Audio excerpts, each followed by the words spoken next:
Go. Good morning, lovelies. It is a wonderful afternoon for me. It's morning for you, US folks, but we'll be right back after some messages. See you in a second.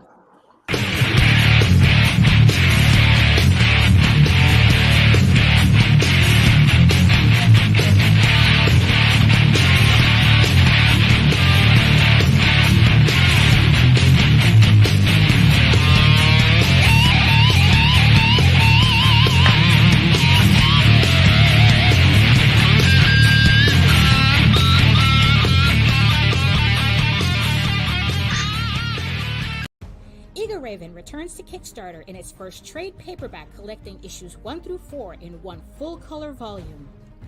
Eager Raven, Heir of the First Unicorn, is the story of a unicorn princess exiled into the mortal realm after she is betrayed by her elf prince husband-to-be. Dragons overtake her kingdom, and how she trains to become a knight with the help of an unusual trio of blacksmiths. It's a mature audience telling of the classic hero's journey with a soap opera twist, so check out Eagle Raven, Heir of the First Unicorn, Volume 1 today. Oswald is the greatest sorcerer of our time. He lives in New York City, and he happens to be a mouse. And he has serious evil goblin problems. In this 4-issue epic adventure, Oswald finds himself rescuing a traveling warrior gnome, Daphne, who seeks revenge on an evil goblin who murdered his family. A goblin that now lives with one of Oswald's neighbors, a giant spider. What will Oswald and his newfound friend, Daphne, do? Find out in the pages of It Broke Free and Couldn't Read, now on Kickstarter.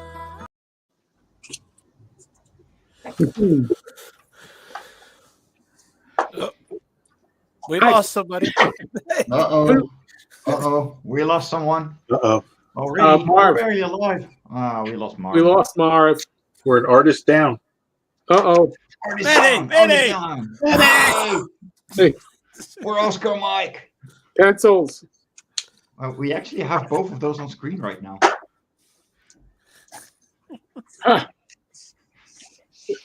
Holy crap. Good morning, lovelies. I hope you're having a wonderful day. I am animating again because I can't let go of this stuff. And, oh, look, Marv's back. There he is. Good morning, Circo. So, what has everyone been up to this week? Well, hey, I'm C. Michael Lanning, independent artist.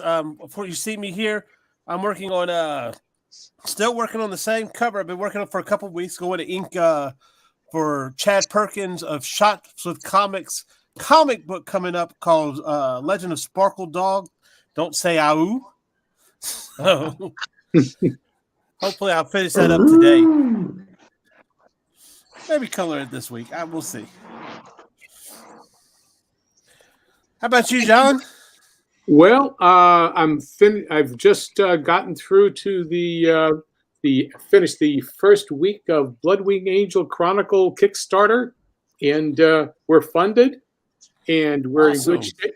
Nice. Yeah, we are in good shape.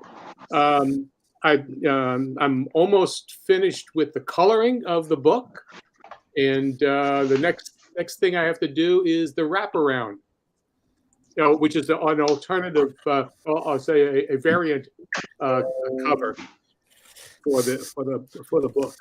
Sweet. And, yeah, and so it's all pretty cool. I think it's all working out. Awesome. So that's what's been occupying me. And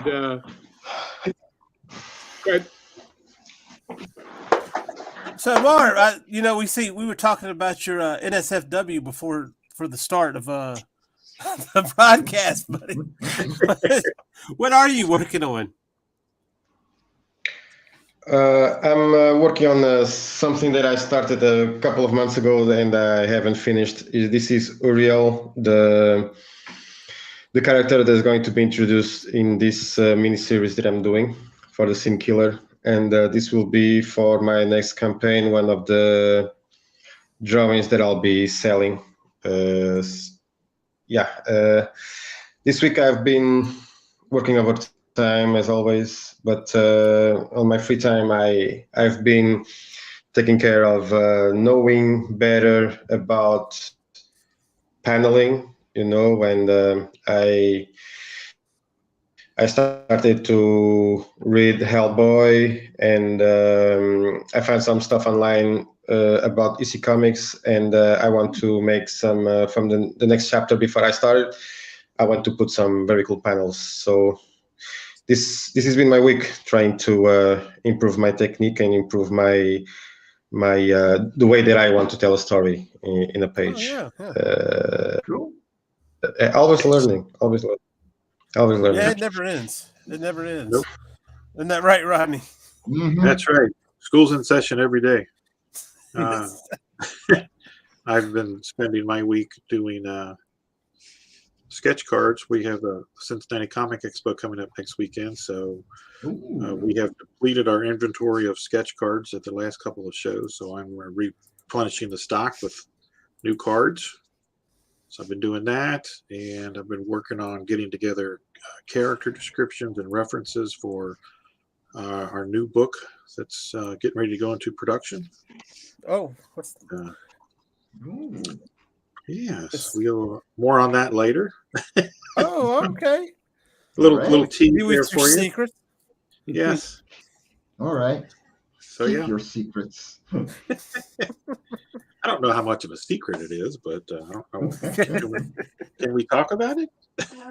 No, not yet. Okay. Okay, it's a Oh, secret. That's why. It's a secret. It's no secret. Secret sauce. Yeah, we can't jinx anything. So there. Yeah. Fair enough. Sometimes you're just gotta be under NDA, even if it's your wife. That's the most important NDA, isn't it? Oh yeah. Oh man, you're talking Marv about learning and everything. I learned a new term from one of my Eisner books. This I don't know, a couple days ago. Calling we're not just comic artists. We're graphic translators. Graphic translator? I've never heard that one before. Yeah, it's I can't remember which book it was in. So I think it's the storytelling one. He's got three kind of textbook kind of books, and I was reading. It said graphic translator. I like that. Yeah. I'm sorry, I missed the first word that was Eisner. Eisner, yeah. I thought it was sequential art. No, he has three, or at least there are three under his name. Yeah, okay. Let me put it that way. There's a sequential art one. There's a storytelling one that's a little more centered just around the story and I guess writing an aspect of the story. Mm-hmm. And then there's expressive anatomy. Okay. But this one was in the story one. So it's like, oh, okay, I like that term. I'm going to use it. Yeah. Okay. It's like he was talking about, being able to convey. You don't want to get too descriptive in your narrative in the book. The only time you want to be descriptive as far as your narrative is concerned is when you're communicating with the graphic translator.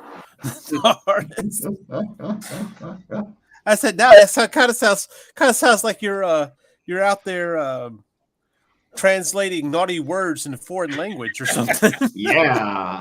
That's true. Yes. Okay. Sounds like a Friday night downtown.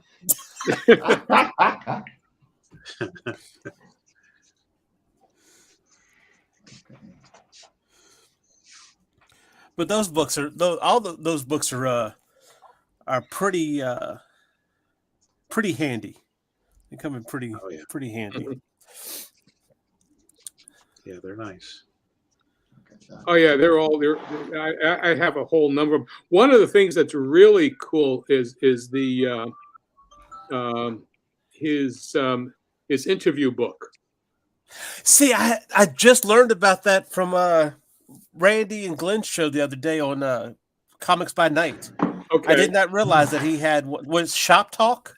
It was Shop Talk. It's Shop Talk, and it's really it's a collection of his interviews that he did when they had the spirit book with kitchen sink, and it was like a quarterly or maybe a bi-monthly, something like that. And he would do, an interview, and this was over a number of years, and he has everybody in there. The biggest way. I mean, you've got Kirby and Kubert and Gil Kane and Okay, yeah, that's what I heard. all kinds of people in it. I imagine the wealth of knowledge in that is just it's outstanding. Oh yeah. It's a really cool book. I am going to have to look for it. And then I've got to find the time to read it. So, well, oh, there you go. You can take it out and just do it. I mean, it's really cool that in terms of how they're not that long, but they are substantial. Right.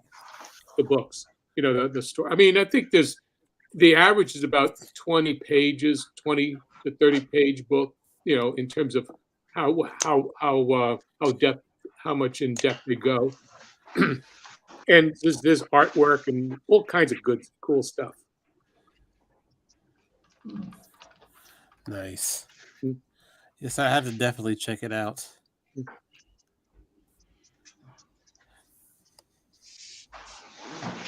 Eisner is definitely not wanting to pass on. That's for sure. No. Oh yeah. You gotta learn from one of the masters. Yeah, right. Mm-hmm. Don't try and reinvent it. Oh, yeah. Sometimes you just gotta look at the guys that have done it before you and admit that, well, they did something right, and it's fine to emulate that. Well, can you imagine trying to struggle to figure out what they already did? Yeah. Yeah. Yes, I can. Yeah, right. I'm seeing plenty of creators just completely ignoring information that is laid out for them, with just completely ignoring it, not giving a damn, while they're struggling and keep struggling. While it's all there already. You just gotta go out and find it. Yeah, one of the interesting things that I've noticed, when I've been going back and reading a bunch of old Marvel, in particular, a lot of John Byrne stuff from the 80s. Mm-hmm. And I recognized an Alpha Flight, when he was doing Alpha Flight, and some of the issues of the X-Men, that he was incorporating some of the Neil Adams paneling with he would take a page and he would split it into 5 panels, and they would be long diagonal panels, real harsh. And I saw it and I was like, whoa. And I immediately flipped back to the Neil Adams issue of the Avengers, and I'm like, okay, this is where he's getting it from. And it's really cool, and you don't see a lot of that today. Yeah. And if you go and you look at a lot of his Fantastic Four, you can see the Kirby influence is very heavy on him. So he was doing that back in the 80s and 90s. Those were definitely his influences, and he's one of my huge influences. Oh yeah, it's a never-ending chain. Yeah. But nobody does that. Nobody uses that type of panel layout today. No, but if it works for you, go for it. Right. And Yeah. allow yourself to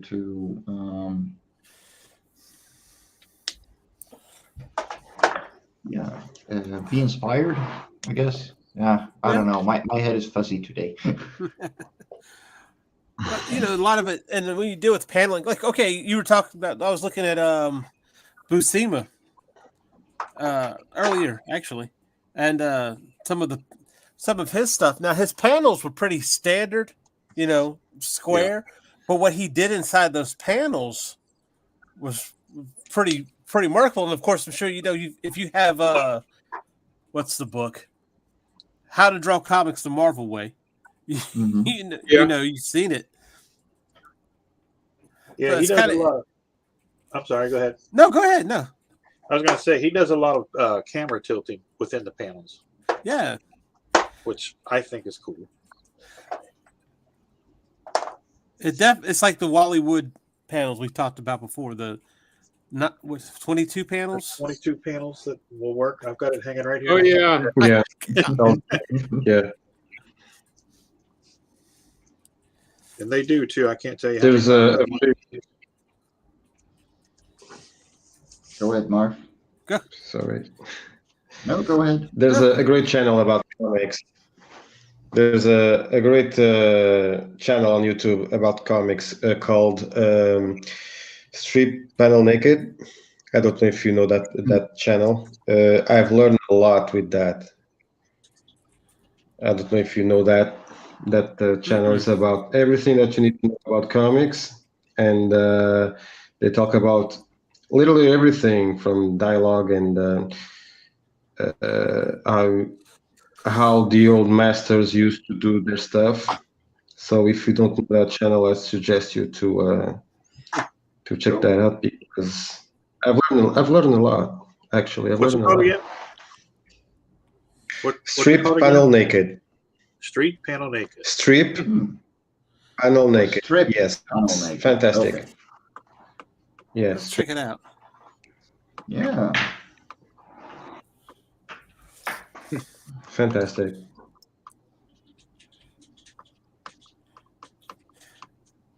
So looking at all these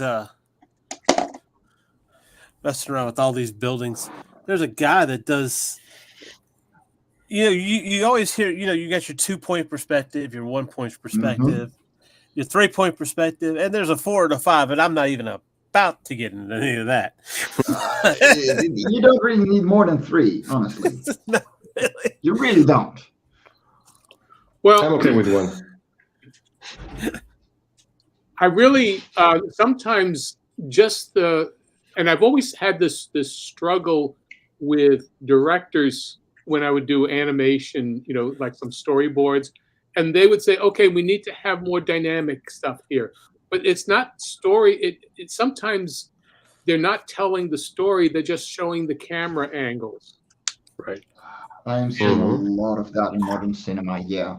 And there is no story other than the dynamics of it.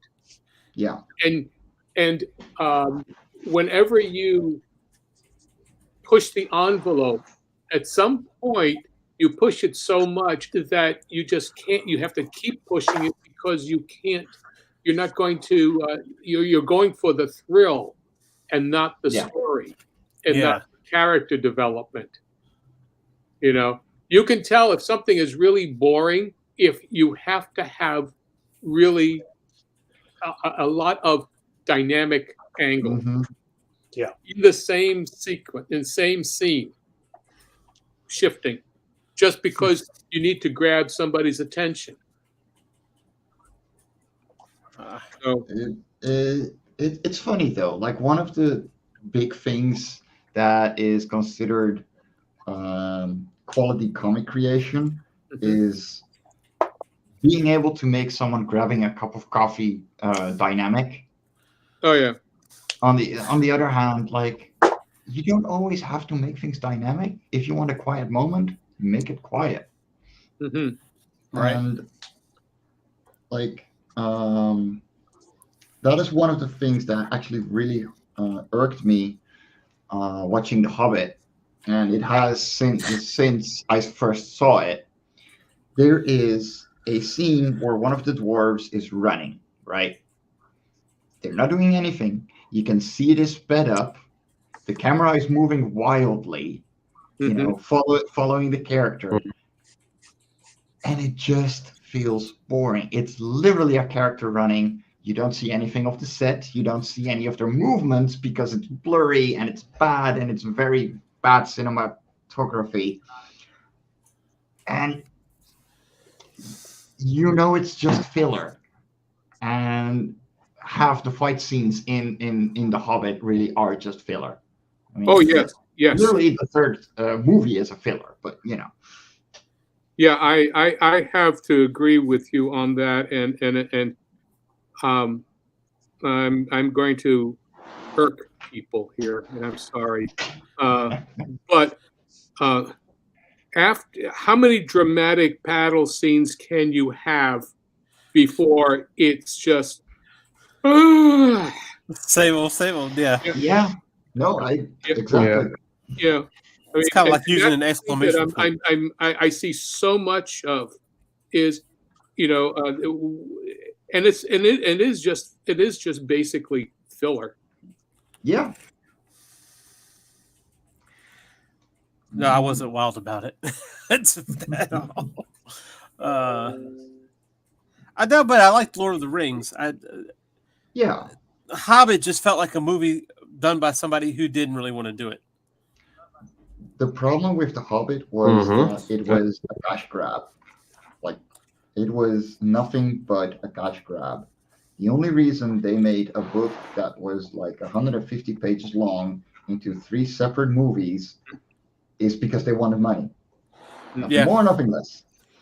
And there are fan cuts that pretty much break down the entire director's cut of the 3 movies into one single movie, where it's actually the Hobbit story from the book. Like, gone are the subplots, gone are the elf and dwarf romance that came out of nowhere and had no space in there at all. It was literally just it was The Hobbit. If you read the book, you see those fan cuts, and it took the series that, like, it took the movies down from 12 hours to 4. Wait, 4, not 4. Oh my God! So that's like about 8 hours, 15 minutes each, or hour 20 Yeah. minutes each, right? And I mean, they were damn good cuts. You know, like, they just took out all the nifty extra bits that don't need to be in there. And you still had those kind of things in Lord of the Rings, where he was kind of adding some of that lore in there. Oh yeah. But the way it was coherent to what was going on. You know, Exactly. It made sense. For The Hobbit was, I know he had written other stuff before The Hobbit, but I don't know. A lot of that stuff wasn't figured into writing The Hobbit, I guess. How many? There's a good set of years between The Hobbit and Lord of the Rings as far as the books, I think, wasn't there? Yeah, it was like 10 years. Yeah. So the reason that he wrote The Lord of the Rings was because he was stuck in the world building after writing The Hobbit. And once he started writing it, he was like, okay, so my kids grew up and I write everything for my kids. So this needs to be a more mature story. And right. So The Hobbit is literally made from him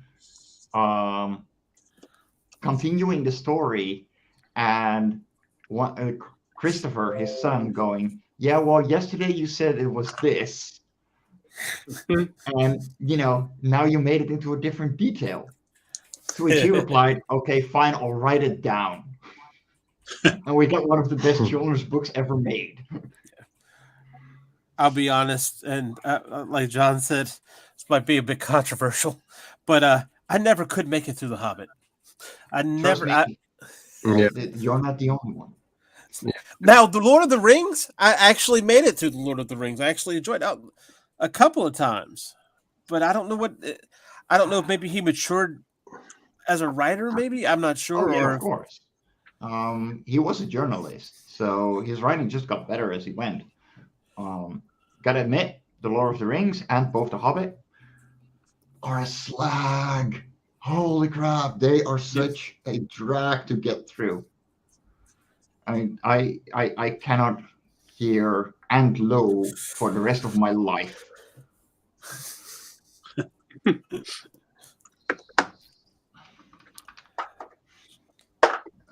It's just one of those things, I guess. Yeah, no, it's. I love the things he made in his life. I absolutely adore him as a writer and as a creator, and I thank him for influencing so many things that are still influencing us today. But man, really? I think there's a couple of pages where Aunt Lo is literally 10 times in a single page. Without paragraphing. Was it really? I wouldn't be. Yeah, no. I admit that the first time I read The Lord of the Rings was like 3 years ago by now. So it's pretty clear on my mind still. It's been oh my gosh, 20 years since I read it last. Yeah, it's a product of its time. I really don't mind. And genuinely, I still enjoyed it. But yeah. Well, I say Glenn's in here. Mm-hmm. Hard to believe, but The Hobbit is even worse than The Lord of the Rings. Total crap. Yeah, no, I agree. It is total crap. Morning, Froggo. Yeah, it's we have a lot of crap on the cinemas right now and on TV, so we got to get used to it. No worries. That's why we have comics. That's why we make comics, right? Exactly. Yeah. That's why Rodney's over here. He's making Cookie Monster, right? Yeah. Mm-hmm. Yeah, we're making the intellectual properties that will be bought up and turned into garbage in 20 years. Hollywood will ruin it. We need a car chase here. You know, the thing about like the children's the children's workshop network workshop blah, blah, blah. Children's Television Workshop. Children's Television Workshop. They ended up selling to HBO, and now HBO kind of shelved Sesame Street, huh? That's about they're losing a few of those, or they're taking them off anyway. I guess because the big cheese, and they're saying some stuff, doing some stuff. But I was amazed to find out. You know, we did a Jim Henson show not too long ago. right. And ended up reading the autobiography, but I was kind of amazed to see that he actually wanted to sell the Muppets to Disney. Oh, what a foolish man. Well, the point being was that he didn't think that he could they would last more at that point in time. But they had closed that deal out. I don't know. I think Jim Henson Workshop was in a bit of trouble, so that deal kind of got opened back up. Well, but at the time, that was back. It was he and Eisner were in talks. huh? And I didn't know that. yeah, it wasn't Eisner that was giving him problems. It was the other one, not Frank Weller. Katzenberg. Yes. Yeah. Jeffrey Katzenberg. Yeah. Okay. In fact, they were in the middle of that deal. They were almost about to close it up. It'd been like a couple of years, and that's when he passed. And so they ended up shutting that deal down. And I don't know how they got it. They opened it back up, but Eisner was kind of the reason why we had the Muppet Show, because Eisner was working with he was working with ABC at the time, and he kind of expressed interest and knowing everything, and that's how the pilot had gotten made. Not that Eisner really had it wasn't because of Eisner that we had the Muppet Show, but he was able to I can't remember if he wanted to have a pilot for ABC. Of course, ABC passed on it. and that became a syndicated show. Yeah, it was a British guy who took Oh yeah, Sir something or other. Yeah, because they have ITB. Yeah, it was a British thing. Yes, yeah. yes.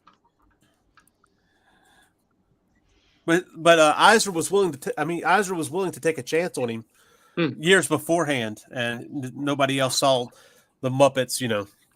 And of course, this is way before Eisner was part of Disney. So, well, I say way before, maybe not that much before, but because for me coming up, that was who was the face of. You had the old reruns of the Wonderful World of Disney. Yeah. But for the people in the 90s, 80s, 90s, late 80s, 90s, he was the one introducing the Sunday afternoon movie or TV show or whatever. They're really trying to play on the Walt Disney legend. Right. Oh, yeah. Wait a minute. Who? We're talking about when you see Eisner and Eisner. I keep thinking of Will Eisner. Oh, right. I'm thinking, wait a minute. Wrong Eisner. Wrong Eisner, right. No, it's the other Eisner. Yes, the one who thought. I'm sorry. Every time I saw him, it felt very slimy, and even around the screen, I had to wash my hands. Yeah, no, 100% I'm sorry, behind that's the way that. it works for me. Yeah, he tried to kind of capitalize.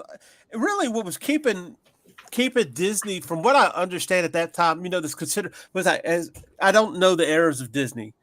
I'll have to find them out before December. But the eras of Disney, I think that was the Renaissance time. The Disney Renaissance. I think they have there's a whole list of them, right? And I think that was the Renaissance time. But I think because that's when you had the Little Mermaid, Beauty and the Beast, Aladdin, Right. Lion King, and all that came out. Yeah, they were back to producing animated feature-length films for the first time in decades.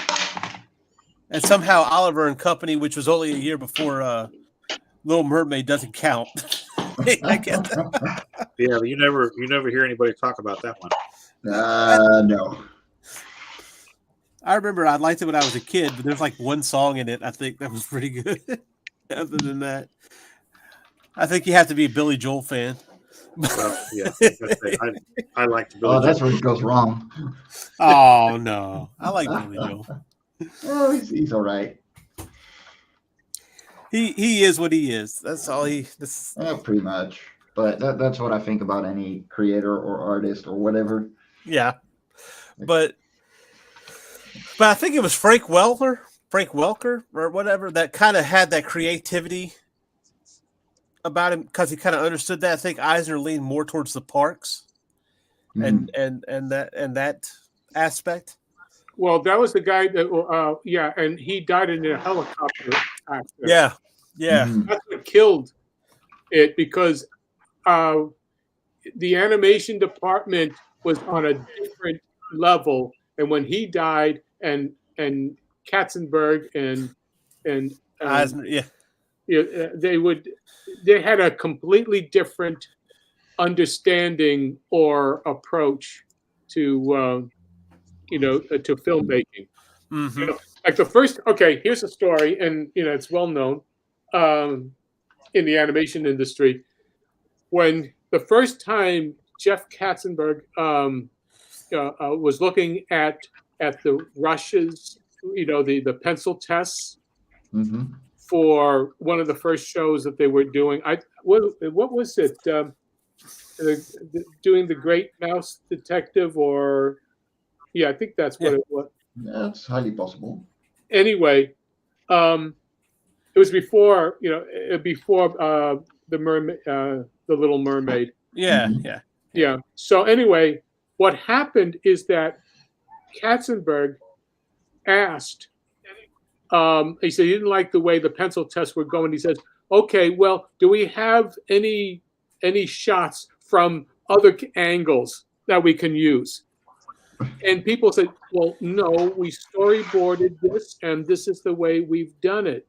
And he had no idea, because in live action, you shoot from different angles the same scene. Right. Yeah. And he had no idea of the very basics of animation. And he was running the department. Oh, that'll And that's what happens, and that happens so much. Yeah. And now that's why when there's so much stuff going on, everybody is overproducing, overshooting, because they don't have a clear idea of what they want. It's not like it's a lack of vision and ability to say, yes, this is the way to go. Alfred Hitchcock storyboarded all his shows, all his movies, because he knew how to draw. He was a cartoonist. He knew how to set the camera. He knew what he wanted and shoot it. Wait, did you just say he was a cartoonist? Yes. I did not know that. The famous design of the profile of Alfred Hitchcock. Yeah. He drew. Oh, wow. I said we looked at some storyboards. I can't remember what movie it was that had a very graphic novel feel to it that he drew. I knew that, but I didn't know about that aspect of he could draw very simply, and he had the ability to distill everything. Oh, that's neat. Huh. So so that's why certain films have extremely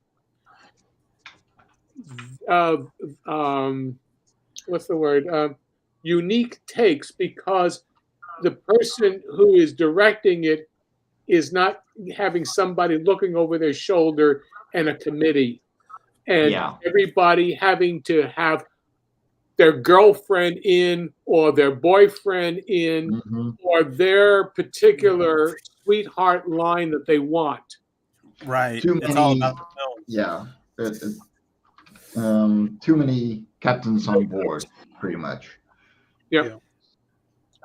Chefs in the kitchen. Yeah. Too many chefs in the kitchen.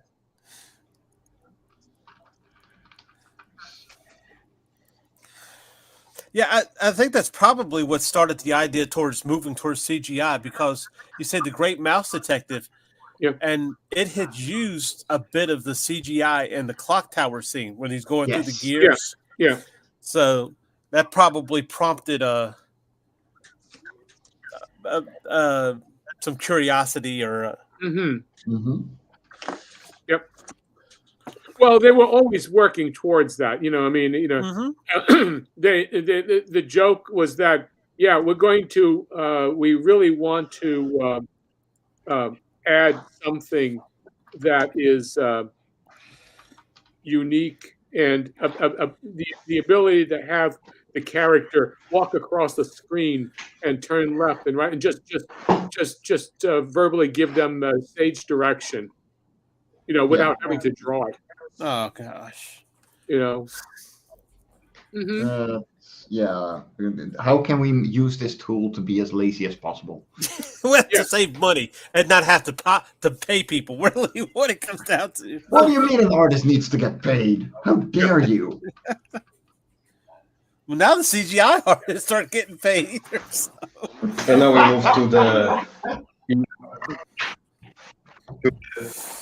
move to the EI problem right now, right? Oh, don't. No, Unless you do, the better, right? Well, there he went again. We didn't do that. It wasn't us. No. It was the we AI. did not throw him out. He actually disconnected. It wasn't us, okay? Don't. Shades of things to come. Oh, dear Lord. Look, he canceled himself, okay? It wasn't us. It's like Facebook, the Facebook Nazis. He started talking about AI. Shut him down. How did he know? But even Oh, with no, he's that from now, Portugal. He barely speaks English. Ah. oh, hold on, you got to put the views and opinions. There you go. There you go. Hurry quickly before we're shut down. We are obviously joking. Nita. But seriously, on the CGI note, but you can look at the CGI stuff from years ago, and it just does not uphold. But you can look at animation from 1970s, 60s, 50s, whatever wherever you want to look at it, and it holds up perfectly fine. Sure, it has its error, but Yeah, It's almost timeless. really. it is. But I look at toys. I was never wild about Toy Story to begin with, so forgive me. But It's fine. Trust me, it's fine. You're not the only one. but you look at it and you look at it now and you're like, wow, this is straight to video stuff. Yeah. Like, what kind of fun movie is this? But that's my personal opinion. Hey, I you're know a lot allowed of to work have- went into it. You're allowed to have that. You're allowed yeah. to have that. Like, what a lot of people forget is that computers literally double in like being able to render things like graphic GPUs, CPUs, motherboards. Literally everything doubles in quality every 3-4 months now. And at the Yeah. time, it was 1-2 years. So even then, like, they had the top of the top. And 1 year later, it got completely blown away by the next line of graphics cards and computers. And yeah, like, if you look back at Shrek right now, oh my God, first Shrek sucks on the animation. Yeah, it's been a while. Well, I remember that kind of being stiff back when it came out also. Yeah, no, it really was. And yeah, like, it's just getting worse. On the other hand, Yeah, see, kind of incited some. I gotta agree with Pedro here. Modern CGI is suffering from sameness. You really can't tell one studio from another. That's because they're using one program with a set amount of, established CGI artists, and they just want the bare minimum of quality because they have to. Like, CGI means that it's going to have to appeal to kids, essentially. Yeah. Because God forbid we're going to make something for grown-ups, but we do have that, but it's over on anime.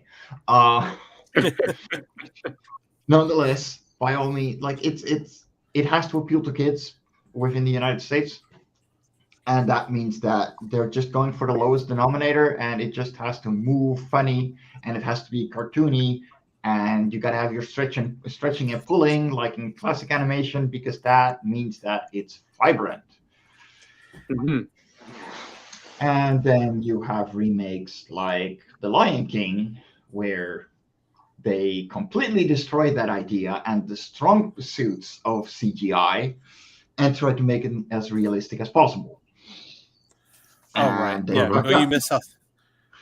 Yeah, you missed the point. I haven't seen any live adaptation of any of the animated movies that Disney's done. Oh, please. They've ruined everything. Yeah. They have. Like, yeah. They really have. I mean, it's beyond, What? Well, I made the statement. I said, well, what you're doing is you're basically undermining Disney's attempt, or Walt Disney's attempt, to make animation a viable medium. And somebody's like, it's proven itself to be a viable medium. I said, yes, to you. But to a lot of people, it's just like comic books. When you say that I do a comic book, oh, what's the name of your superhero? Yes.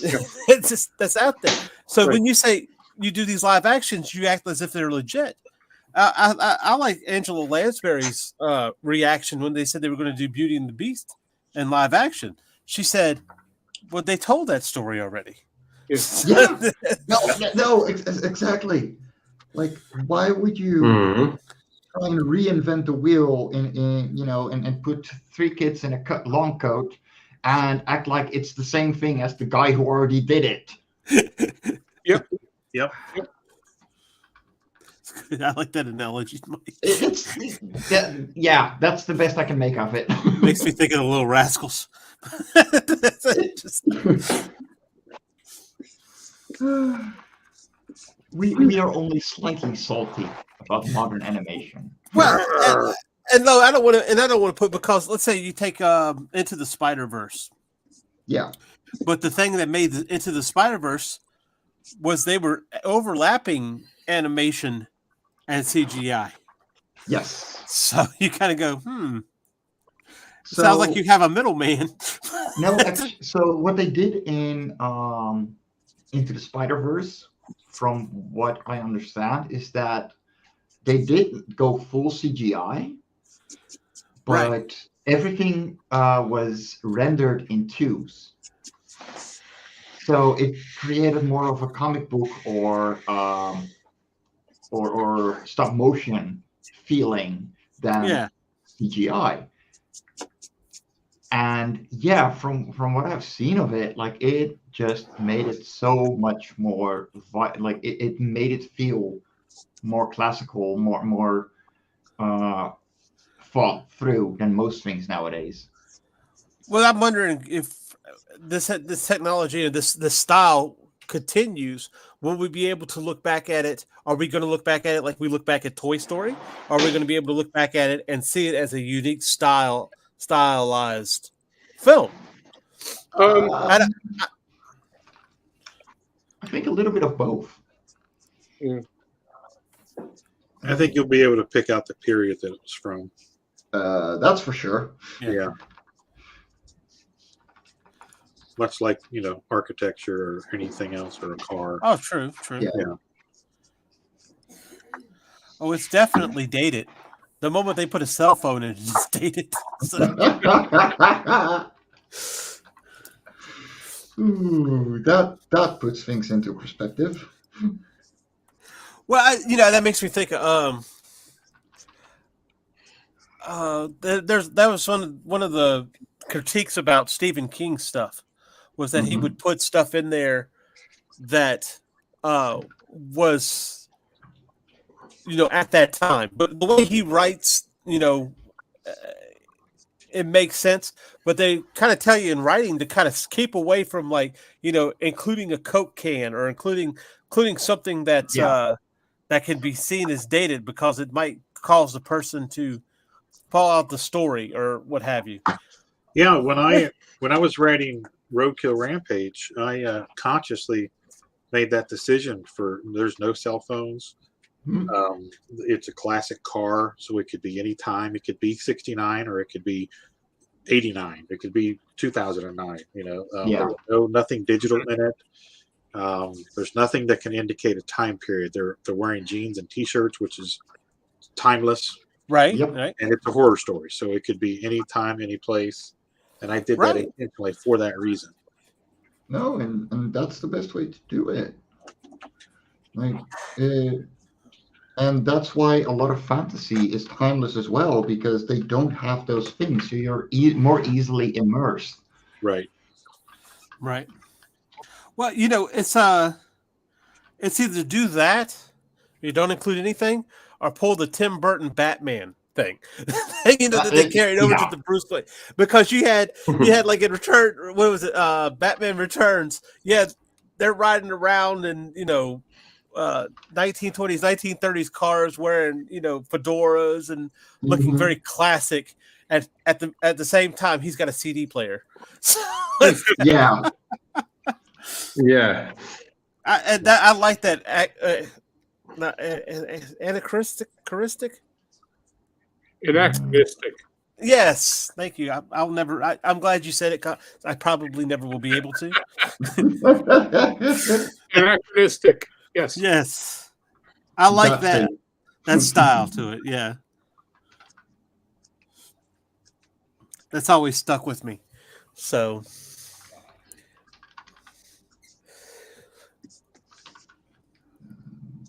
But yeah, you took a character like Spider-Man, and you add. Remember, they did a series of Spider-Man where he was instead of working for a paper, he worked for a website. That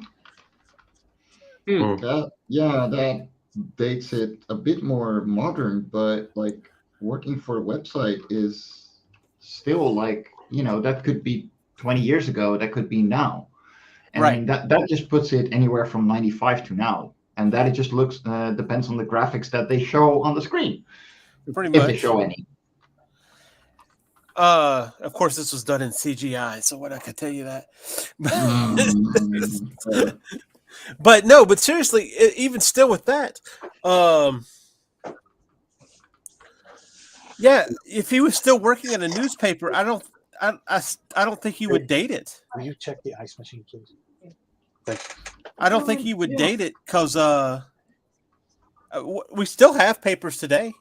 I mean, anywhere to go. Even if you say he works for the paper and you never saw a paper, you could always assume that it was a web paper or whatever the case is. Mm-hmm. True. In fact, truth be told, you could probably just say he works for the Daily Bugle and leave it at that. Yeah, that's true.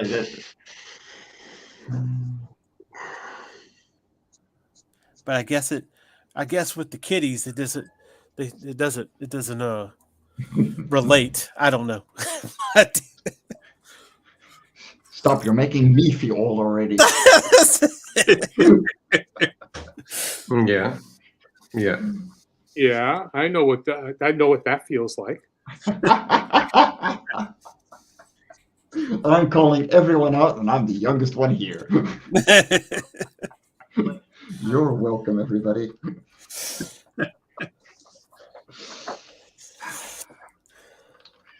Let's see.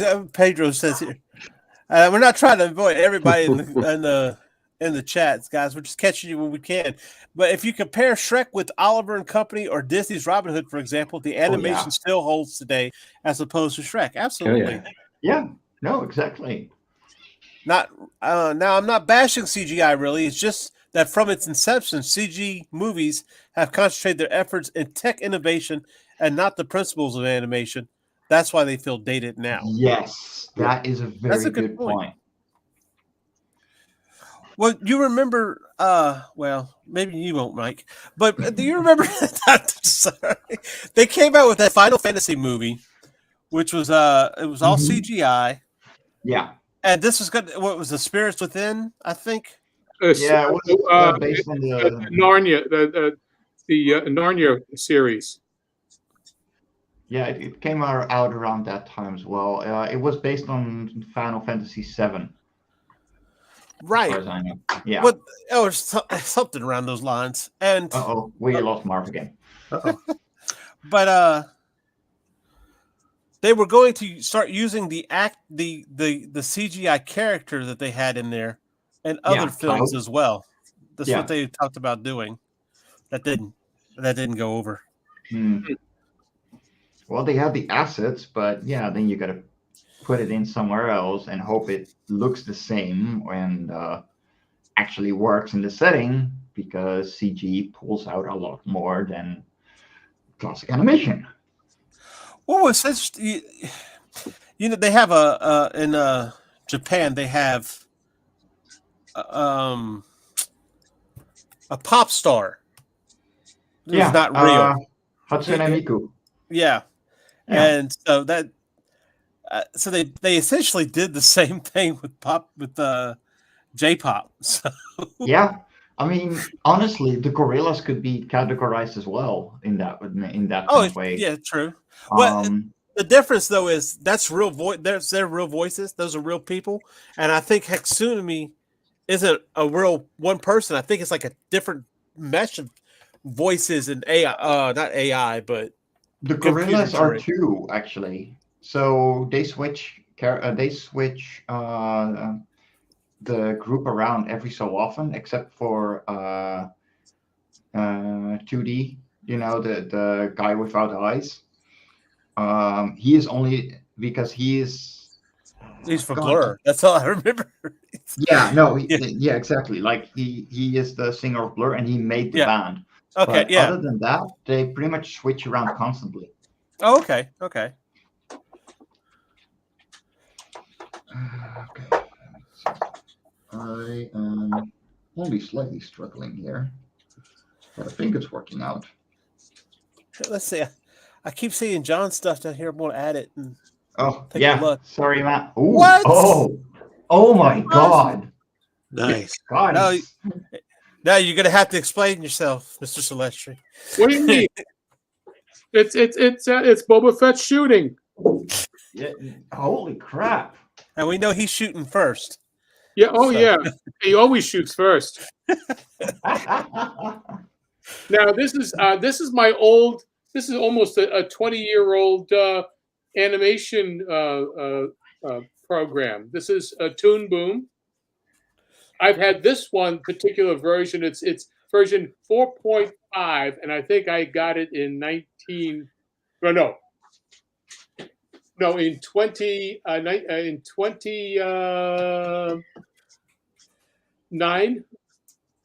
and that was the most updated version at the time. So I had it. I got Toon Boom when it first came out in almost in the beta version. Oh, yeah. Of it in about 2001. Oh, wow. 2002. So they were just making it available on Apple, and so I got this here, and this has gone through that. What's known today is Harmony. That's what you use, and that's what all of your 2D animation is used. That is the most commonly used one nowadays. Yeah. And so this is the prototype. This is what it was worked off of. And so as you can see, I have my timelines there. Yeah. Yeah. You can see where my timeline is here. Let me just move this. My timeline is here, and I'm just going to stop this. And this, I can scrub this. And I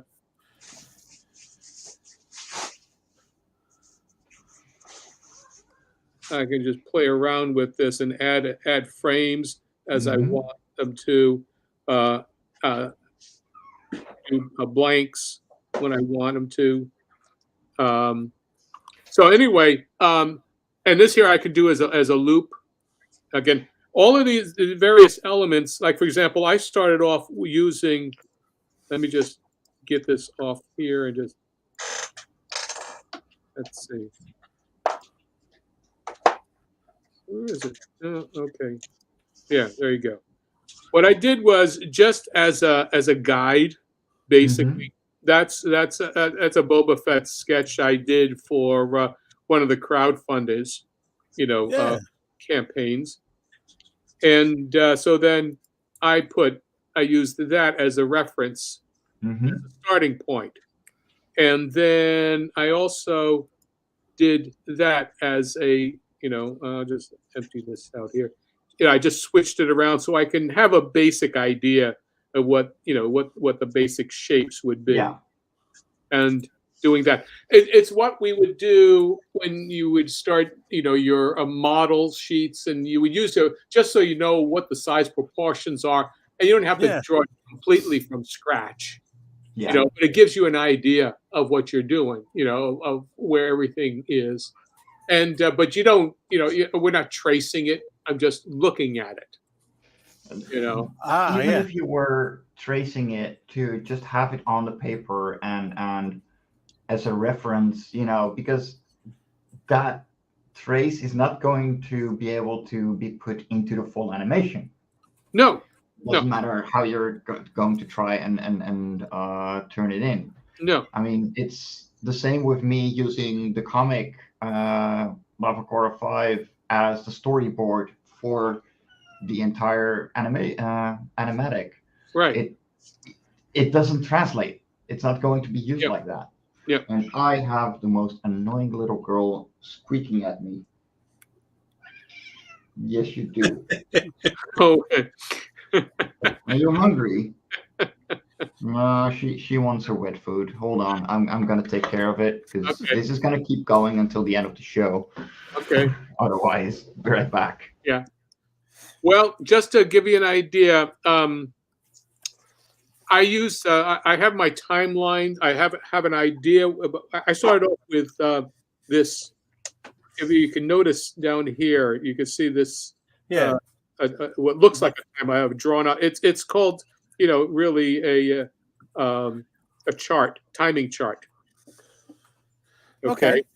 And that's for frame 1. You can see there, and then it's 13. That's 25. And I saw, okay, so it's a 24 frame a second time reference. So, and that's film. And instead of it being 30 frames, because 25 frames gives you is not just traditional, but it's the most efficient way of drawing animation. You've got two. Right. You've got to have more than that. Which is what it had. Sound runs in analog. With the old frame, the old actual celluloid frame strips. The 24 frames a second was the slowest that you could run the projection through and have sound. Huh. That's why. So that's a technical element to it. Then what also happens is that with 24 frames, you have all of the various elements of timing of music that you can put into that. So you can have 1 beat a second, 2 beats a second, 3 beats a second. You can still do an even number, but you can all do threes. 2. You can divide. You got your 1, then you got 2, 3, 4. 5 is a hard thing to do, but you don't have 4. You have 6, 8. And so you have all of the variables that you need to play with, for the actual beats. Then you can adjust things a bit as you want. But if you try to do it in 30 frames a second, you have a problem. You really do have a problem. Yeah. For timing. And so anyway, so I would use you have exposure sheets, which are kind of like what you have your timeline, but I would time things out to the beat.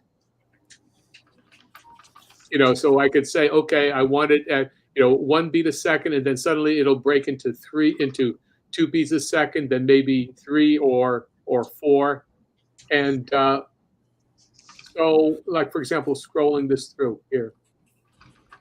So I've held this for basically 12 frames.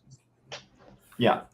So you have that, and I wanted to see how it would feel without actually putting in all of the slow ins and slow outs. But I knew that there would be 6 frames from here to here. And then that would be 3 frames here. Then it would hit. So there would be a slowing of some sort, and then bang, and then recoil. Because it's only 1 frame here. Recoil. And then 2 frames.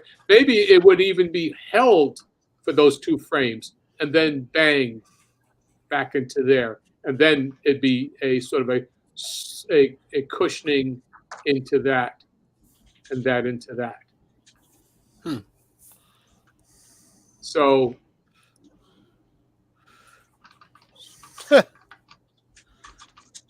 and that's purely what we're looking at, and it allows me to use the whole body to get across impact. Yeah. So this is basically it's this is what, a foot of film. It's it's 1.5 seconds long. So it's 2 feet, maybe 2 feet something. We could we refer to it, feet in animation, because that's what the term would be for old school film. Yes, celluloid. You go by frames. It would be 32 feet. 16 frames would be a foot, and a second would be 1.5 feet, because that's the length of the 35 millimeter. Yeah, no, there's so much to think about when you're doing that. It's reminiscent of like trying to figure out a scene in a comic book, trying to pick out the best still frame to hit what you're trying to say. And here you have to, you basically, to do these scenes, you have to pick the position that they're going to be in at the certain beat, right? Yeah, it's the analysis. Okay, with animation, the drawing is really your note taking of what the body would be doing at that moment in the movement physically. Yeah. Depending about how realistic you want to be. In terms of your timing and being able to slow out of something or slow in to a position. For example, in terms of the chart here, and I won't mess up, play around with that. Let me just do this here and say, okay, I have a chart, and I could start at 1 and 13. Now I can slow in here as a halfway point would be, say, frames 7. Yeah. I slow out here and then slow in. But we've got I might have exposures that a frame 1, 3, 5, 7, 9, 11. Okay. Now, if I did it in ones, it would be like a waste of drawing to go from here to there, because the retention of vision, you don't need to have all those. It's a slow movement, so you don't need to have a lot of drawings in there. Yeah. 2 frames per drawing is sufficient for it to be smooth. Then when you have 13, okay, now I'm going to I'll play around with this here. This is 15, and I may do, instead of it being a half and half, I might do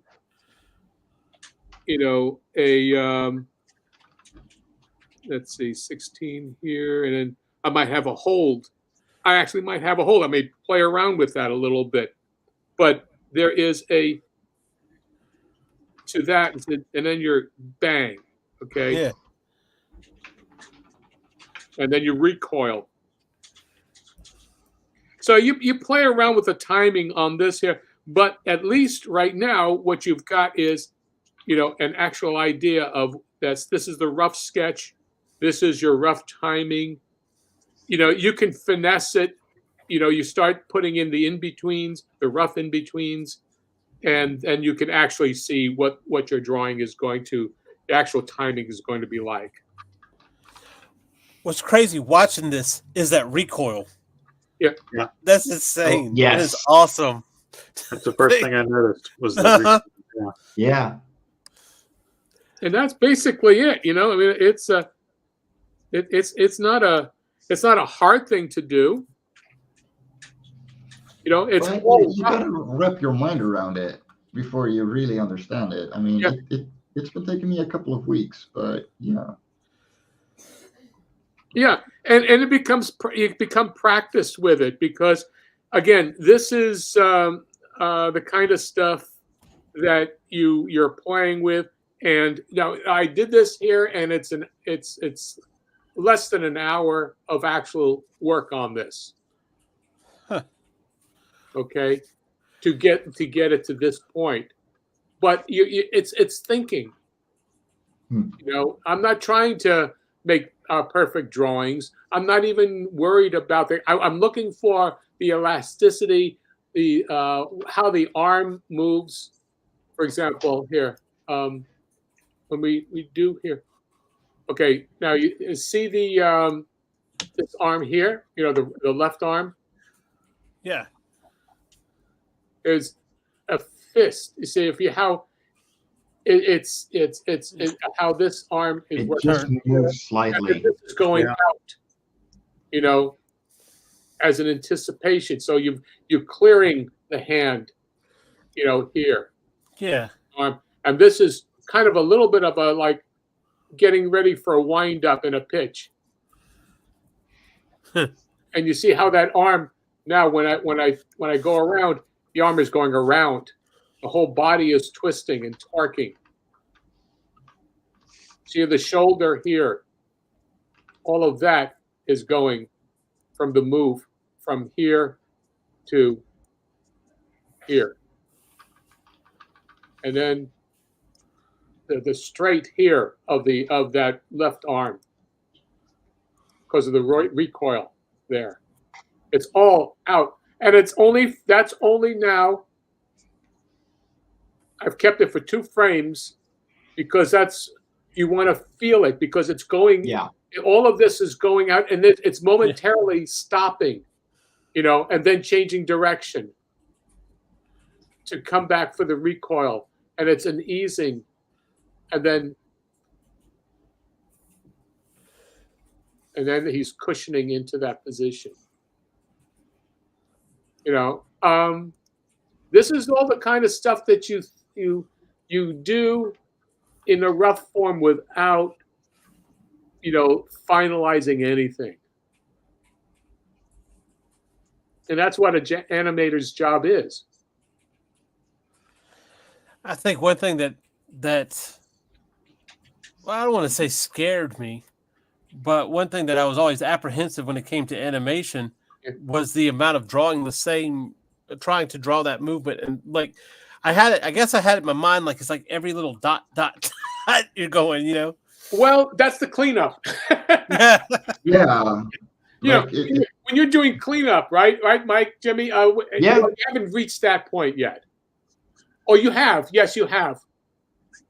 Oh yeah. I Yeah. mean, Yeah. With what I'm saying, with your opening, yes, with all of that,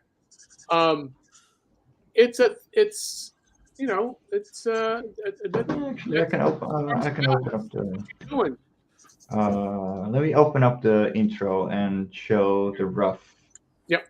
Because I actually do have it in roughs. Let me see. Let's see. Show that intro again. I'd like to see that intro. Yeah, hold on. Don't have it. I literally just deleted it on StreamYard, so we'll have to look at it like this. Mm-hmm. But like, yeah, this is pretty much all the roughs. Yeah. You know, it's doesn't have to be perfect. No. There's just flow of movement. That's what I focused on. No details in the background. What is going to move? What actually matters to the scene? And it follows the final animation 1-to-1. Mm-hmm. Mm-hmm. Because if we open the full one,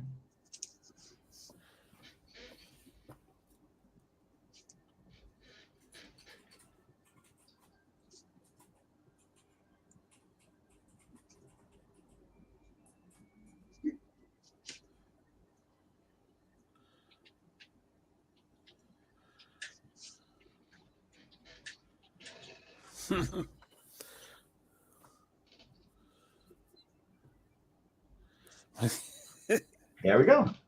Cool. There you go. It took a couple of weeks, but well, listen, that's very fast for for one person. Yeah, true. I mean, you know,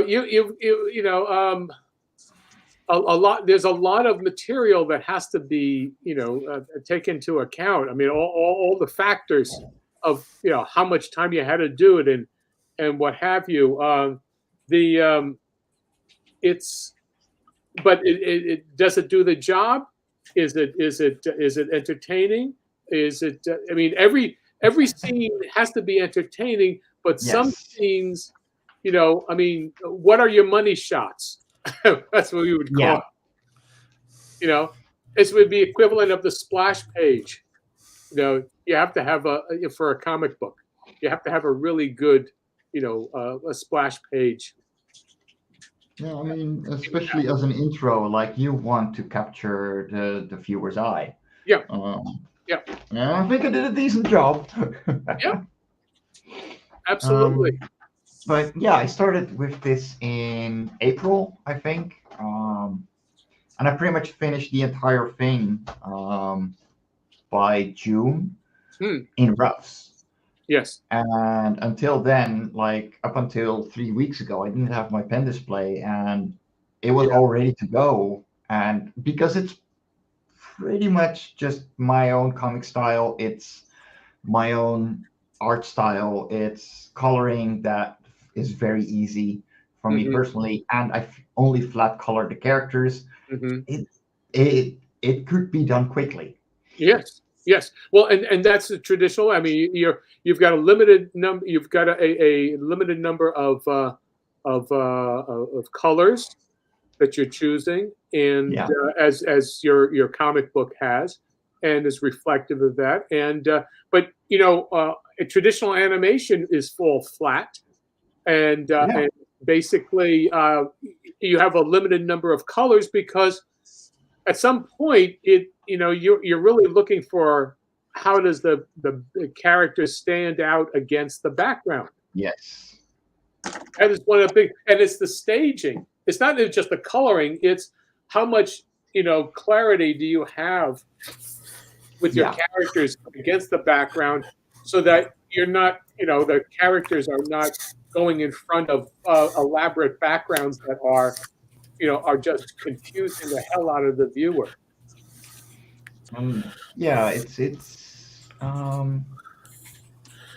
It has been a learning process, and it still is. And it's like right now, I'm working on ending a jump, and trust me, I am not even struggling that much as I think.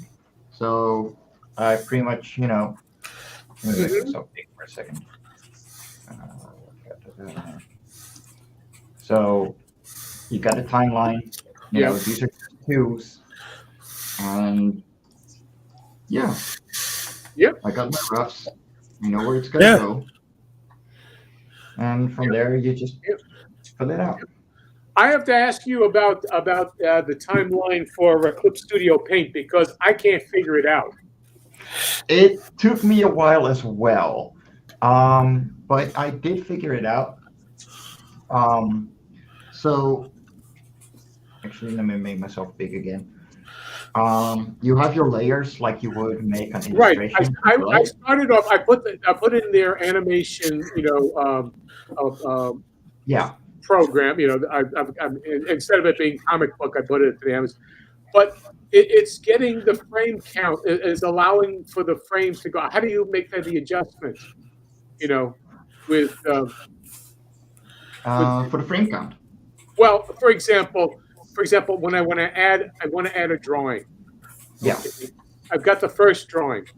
I mean, with this case here, with Toon Boom, I mean, it's basic. It's a very basic thing. I can add a frame, and so on and so forth. And go with that. But with your here, with your animation here, when you start with your first frame, I mean, do you set up that it's only going to be say 24 frames, or you have to set that up first, right? So you have the blue line over here right now, and if I scroll all the way to the right, here's the end of the animation. Okay. And so you just make a new animation cell, and what I'm doing for myself, for ease's sake, is that I'm turning them into folders immediately. And what folders do is that they allow you to put several layers Okay. together. Yeah. And so Yeah, the same thing. I know that with animation, with my comic, with the comic book stuff, that's what I do, because I'm separating all the colors and whatnot, you know, and being able to do transparencies and what have you. Yeah. You know, with that. But what I'm just saying is that when you set up your scene, Mhm. do you have to set up the how many frames it is ahead of time, or No. No, you can adjust it however you want. So say I wanted to start later. Yeah. I just drag the blue line over here, and now it starts over here.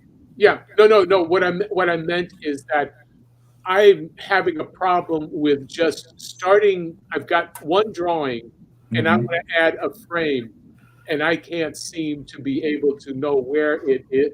Where the Okay. This is a school for another time. So right here, so you have make a new, and so they're instead of being called frames, they're called animation cells. Okay. So you right click and then new animation cell, and it doesn't show it, but otherwise you have the new animation folder, new animation cell, and specify cell. And I have no idea what specify cell does, but that's fine. Yeah. I don't need it. Okay. All right. So it's the second. You've got your start, and then you've got the second one over is the new cell. Yeah. Now, you see, it's not as clear to me. No, it's I gotta admit it is pretty convoluted at first. Yeah. And there's a lot of things coming at you, and the fact that it's always showing the entire cell in tiny per frame is like awful. Like I would like a smaller interface as well. Yeah. Because I know what's in it. Yeah. As an animator, you know, and I think this is just something that they started to add thanks to,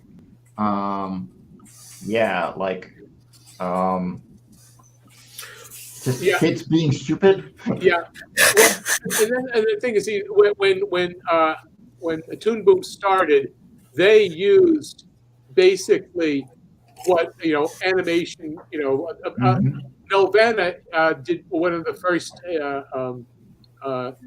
Nelvana Studio was one of the first investors into it. So they did. If you look here, this is an actual.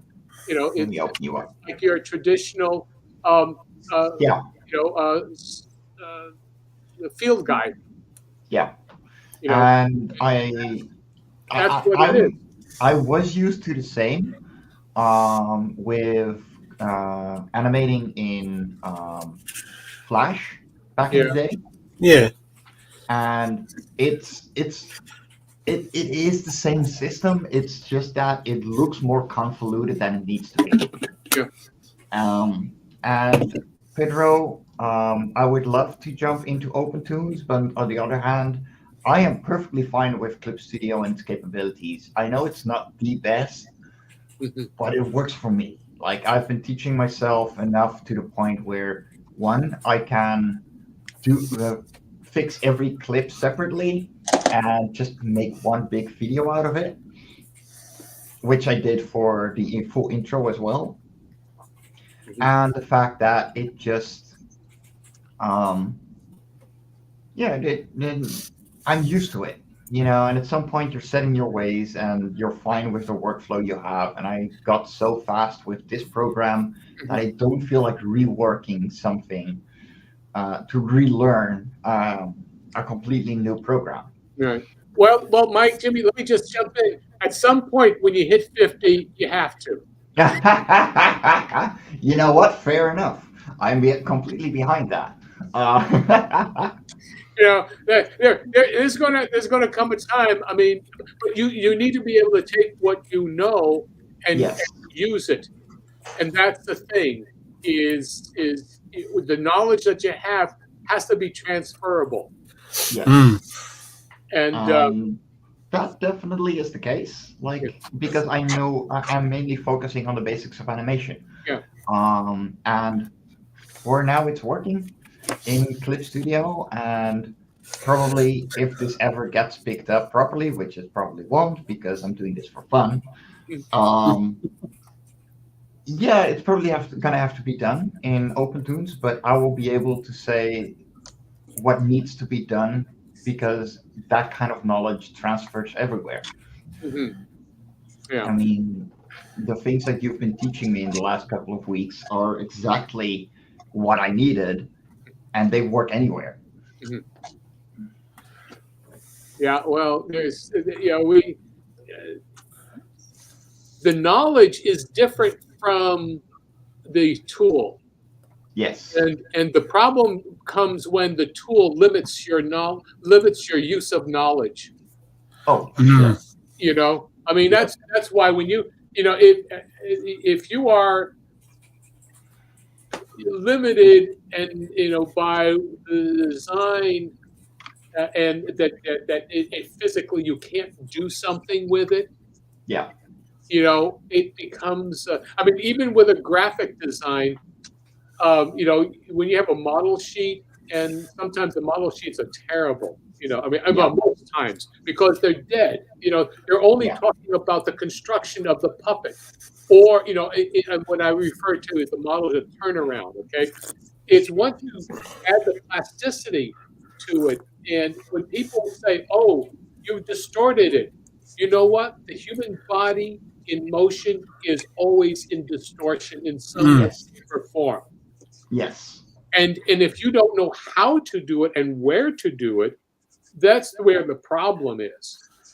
And so, it's not the knowledge; it's just your, misunderstanding of what is happening. One thing is being a drawing where you're doing a piece of sculpture that isn't going to go anywhere, and the other thing is if something is in motion, that is only sequential art, and that's the thing.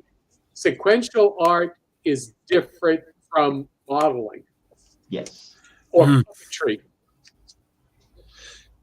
And so, hey, I'm sorry, I didn't mean to get into. No. No. Don't be sorry. Don't worry. We're listening and soaking it all in. Exactly. Like that's the thing. Like there is so much knowledge here that cannot be denied, and it's incredible to have you in our midst and get this. Where people go to college and do entire years of understanding these things without doing it. Yeah. Right. And what I find is that the only a thing that a lot of creators nowadays are forgetting about art schools and animation schools is that the knowledge is already there on the internet. Yeah. And the thing you're paying for is the network that you're creating in school. And then the other thing they're forgetting is you don't learn anything without doing it, without applying it. Yep. And as a self-taught artist, the only thing that made me better as an artist was applying everything I learned. Yep.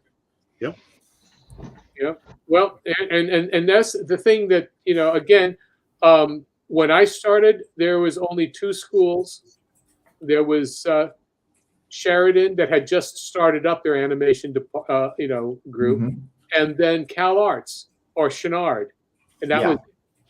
And so, my school was on this job training, working the tradition, working on productions, and following up people with 40 years of experience ahead of me. People had done all those work, and so it wasn't just a matter of school. I mean, we're talking about people who never went to college, many times people who never went to art school. This was all on the job training that they learned, and you learn the technical aspects of it from them. Exactly. And so I got my degree learning from those people that created the industry. Yeah. Might be better than those teaching in the schools. Yeah, because they don't do; they only tell. Yeah. Some of them. I'd like to put that disclaimer in there. I don't mean that. It's like going to culinary school and not working in the kitchen. You know, one thing is standing around a chef and he'll say, "This is how you do it," and you watch him and maybe one or two of their prize pupils that they know, you know how to boil an egg. Yeah. And then, but it's different from working in a kitchen where you are learning as a what's the word, as an apprentice. Yeah. Mhm. Yeah. You know, and it's like, you know, it's like wax on, wax off. You know, Yeah. You know, yes, learning the basics. You know, doing stupid stuff that you think is stupid, but really this is the real. Yeah. If I could tell anybody anything besides being fluid in drawing and looking at the essentials of a movement, that is pencil control. Oh yeah. If you don't have pencil control, then you're not going to get what you want. So those are the two things: being very fluid and loose, but also have pencil control. Know when to stop and start. Yeah. You know, so yeah, that's my stuff. But It's incredible. Yeah. don't stop, John. No. Well, the good thing about it is, even though I'm not doing animation, I can still take from this and apply to what I do. Yeah. And that's the thing we need as comic creators as well. Like, we are doing sequential art. It is not fluid animation that we're doing, but we are taking the most important points. Like, literally what John has put down would be a very tense comic page. Yeah. Every frame he's done so far would be a very powerful comic page, like just one panel below the other. And that's basically that's exactly right, because that's what sequential art is: telling the story. And it's not just copying a panel, several panels sequentially just to fill up space and time. What you're doing is you're showing let's put it this way: your first panel and your last panel are your two major story points. Yeah. Okay. And in between those panels are your key poses and breakdowns. Mm-hmm. And that's it. You read it and it's bang, and you go on to the next thing. You got your anticipation, action, reaction. Anticipation, action, reaction. That's animation. Yeah. All right, guys, we have been going for 1.5 hours already. It has been a blast. We have been talking nonstop, and it's been wonderful. To the chat, yeah, we've ignored you less than normal, actually. For everyone that we didn't say hi to, I am seeing the Sin Killer, MarV. Sorry that your internet isn't working right now, but it happens. Past Master Dan, hope you're having a wonderful weekend. Pedro, so much thank you for just talking along. Okay, Comics, Glenn, Donna, Frog G, Monster Fan. Guys, I hope you're having a wonderful weekend. It has been a blast having this discussion, and to everyone who hasn't been talking, I hope you're going to just have a great time, and we'll see you next time. Rodney, where can people find you? They can find me at Linktree, Rodney Fyke. Go there and find all of my stuff. And you can also find me on Thursday nights at Thursday Night Throwdown, where we get on here and basically do the same thing we're doing now. Awesome. Yep. Except with aggression. With aggression. Always the aggression. Always the aggression. John, where can people find you? You can find me right now at Kickstarter with Bloodwing Angel Chronicles. there's a lot of 120 pages of story that I've completed. So that's all available there, with the various, the 3 books. And I'm almost finished coloring that. And it's on schedule and ready to go. You can see me also on my YouTube channel and my Facebook and my on my Twitter accounts. And it's all, the Twitter account is at Celestri John, but it's Facebook is John Celestri, and the same thing for the YouTube channel. There's a lot of information. Bloodwing Angel, whether you can check out my my blog, and that it's an old Google blog, but it's a lot of information on it.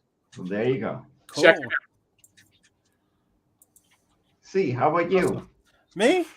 Yeah, Me? You want to know where you can find me? Well, I'll tell you. Of course, I also have a link tree. It's a C. Michael Lanning, the link tree link as it is. I do have a Reddit now, believe it or not. Oh, wow. I have not put that on the link tree. That still exists? Yeah, I have some stuff on Reddit, but not on my Reddit. So, there's that. And of course, on Tuesdays at 8 p.m. Eastern, right here on the Indie Comics Network, you can join us for Dispatches from Outside the Box. This week, we're going to be talking about Saturday morning cartoons. So come join the conversation. Talk to us in the comments. We always love to get your comments and interact with us. Look, just because you're not on screen doesn't mean that you can't be part of the panel. So, and everyone, I have been your host, Mike Jimmy de Bruin. You can find everything about me over on my Linktree /Fairies and Ants. And you will find me this coming Thursday again with Hung on Animation, where you see me animate as well, like on the screen right now. And of course, next week for another Sketchy Saturday. So, stay awesome, lovelies, and catch you next time.